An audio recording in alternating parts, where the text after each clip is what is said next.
fellow citizen. When in the course of human events it becomes necessary for a free people to examine the foundations of their liberty, they must look not to the fleeting passions of the hour, but to the eternal principles upon which their nation was built.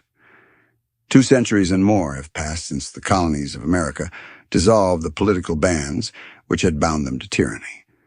With firm reliance on divine providence, they declared that all men are created equal, endowed by their Creator with unalienable rights, among which are life, liberty, and the pursuit of happiness. Yet in the year now present, I behold a nation disunited and weary. I behold a people once vigilant of their liberty, now lulled by comfort, divided by rancor and deceived by the glitter of power. I behold rulers who have forgotten that they are but servants of the people, swelling in power until they encircle every part of life, and who imagine themselves masters rather than guardians of the public trust. I see that the chains we once cast off by fire and blood are now forged anew, not of iron, but of debt, censorship, and the slow erosion of the very rights for which your fathers fought. For a government grown vast and unaccountable, though it may call itself benevolent, is but a despotism in another form. It was never the design of a free constitution that rulers should govern by decree, that speech should be bound by fear of punishment, nor that a people should surrender their fortunes and their thoughts to distant, unfeeling magistrates. The cost of liberty is eternal vigilance, and where vigilance sleeps, tyranny wakes. My countrymen, remember that a people divided, quarreling among themselves, are a people easily subdued. The enemies of freedom, whether foreign or domestic, rejoice when neighbor distrusts neighbor and brother despises brother. Division is the ally of oppression, for no chains are so strong as those we clasp upon each other. You are not born to be ruled as subjects. You are born free, and free you must remain, if you will but claim the inheritance purchased for you at so dear a price. Your fathers risked the hangman's noose rather than bow to arbitrary power. Will you, their descendants, surrender what they won because it is easier to yield than to resist?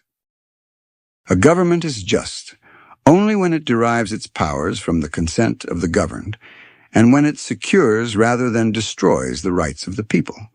When rulers forget these truths, it is not only the right, but the duty of free men to resist their encroachments and to restore that sacred compact between the people and their governors. But let it be known, the power to restore this union lies not in violence, nor in despair, but in the hearts and minds of the people themselves. A nation is but the sum of its citizens, and if each man and woman will guard their own liberty, speak truth without fear, and treat their neighbor as a fellow heir to freedom, then no despot, however mighty, can prevail. Therefore let us resolve that we will speak freely, for silence in the face of falsehood is itself a form of slavery, that we will think for ourselves, for a people who surrender their reason, surrender their rights, that we will demand of our rulers frugality, humility, and obedience to the Constitution, which is their only charter of power, that we will love our countrymen more than we love party or faction, and remember that liberty cannot long endure in a house divided against itself. Let not fear govern you. Fear is the instrument of tyrants, the pretext for every usurpation, and the grave of every republic. It is not enough to remember the sacrifices of those who came before us. We must prove ourselves worthy of them. The rights of man are not preserved by parchment and ink alone.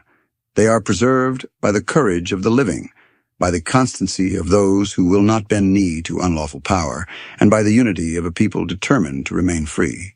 It is now that I ask you to remember the words of Archimedes, who said, "Give me a lever long enough and a fulcrum on which to place it, and I shall move the world." I believe they matter now more than ever. United we shall stand, but divided we will surely fall. When the idea of liberty became the mission of the Founding Fathers, a much different world existed than what has become of this nation. Although our beginning was born in a time where the ideas of men were less evolved, the document penned to assure the rights and wishes of the citizen and the lives they built for themselves would always take priority over the inherent rise in bureaucracy that would certainly accompany its growth. Unfortunately, the effort made failed and bloated wealth and power took hold. Corruption is a cancer, and our great nation is dying from it. Fortunately, this type has a cure, and its people are the only ones who can administer it. When the time has come, and diplomacy has failed, when the governing no longer serve the people, the only recourse is to take back that power by tightening the restraints placed on them by the Constitution. We must hold them to their duties bestowed upon them so that the people can begin to work toward a future that can heal our fractured hearts and unite us against tyranny. Liberty and justice for all can be reality for us now and our children's children. I hope these words find you and find you well.